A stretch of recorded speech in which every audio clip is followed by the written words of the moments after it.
கடற்கரை ஒட்டிய ஒரு அழகான கிராமத்தில் ஒரு சிறிய குடிசை வீட்டில் ஒரு பாட்டியும் அவரது பேரனும் வசித்து வந்தனர். அவர்கள் அன்றாட வாழ்க்கை வாழவே மிகவும் கஷ்டப்பட்டுக் கொண்டிருந்தனர்.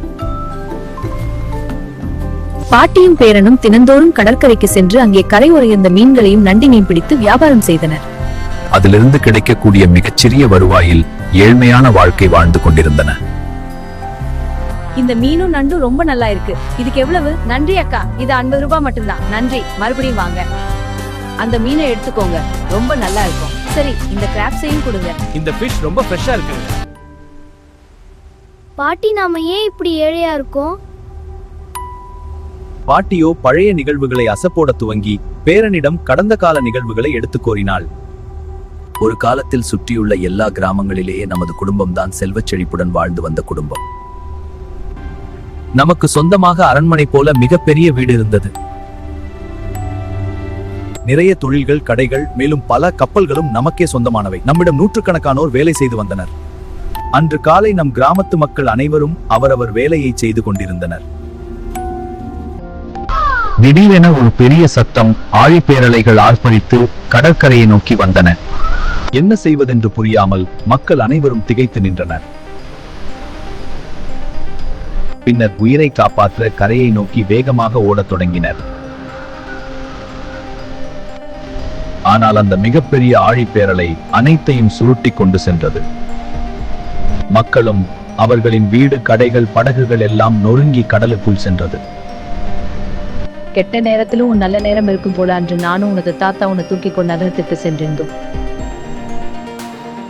அதனாலதான் நம் மூவர் மட்டுமே உயிர் பிழைத்தோம். அதிலேதான் உனது தாய் தந்தையரும் கடலுக்குள் சென்று விட்டனர். அந்த ஆழிப்பேரலை எல்லாவற்றையும் எடுத்துச் சென்றது. ஆனால் அந்த பணப்பெட்டியாவது விட்டு சென்றிருந்தால் இன்று நாம் இவ்வளவு கஷ்டப்பட வேண்டிய அவசியம் இல்லை. அந்த பணப்பெட்டி பேரா போயிடுச்சு. என்ன பாட்டி கூறுறீங்க? என்ன பணப்பெட்டி? ஆமாண்டா ராஜா, உனது தாத்தாவும் உனது அப்பாவும் ஏன் நம் மூதாதையர் அனைவரின் சேமிப்பு அது. அதில் தங்கம், வைரம், விலை உயர்ந்த மணிகள், பொற்காசுகள், பணம் அனைத்தையும் வச்சிருந்தோம். அத்தா, அதெல்லாம் போயிட்டுதா? அது மட்டும் நம் கையில் இருந்திருந்தால் இவ்வளவு கஷ்டப்பட்டிருக்க மாட்டோம். அந்த பணப்பெட்டி மறுபடியும் நமக்கு கிடைத்தால் நம் வாழ்க்கை மீண்டும் சரியாகிவிடும் என்று அவன் யோசித்துக் கொண்டிருந்தான். ஆனா அந்த பணப்பெட்டி இப்ப கடலை எங்க இருக்கும்? அது பத்திரமா இருக்குமா அல்லது சேதமடைந்து இருக்குமா? யாராவது அதை எடுத்துருப்பாங்களா?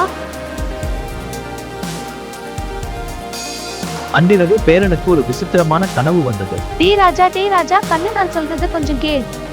கடலுக்குள் போன அந்த பணப்பெட்டி இன்னும் கடலே ஒரு இடத்துல பத்திரமாக தான் இருக்கிறது. தேடி கண்டுபிடிக்க வேண்டும் என்றால் ஒரு பௌர்ணமி நாளில் இங்கிருந்து கிழக்கு திசை நோக்கி கடலில் பயணத்தை தொடங்கு.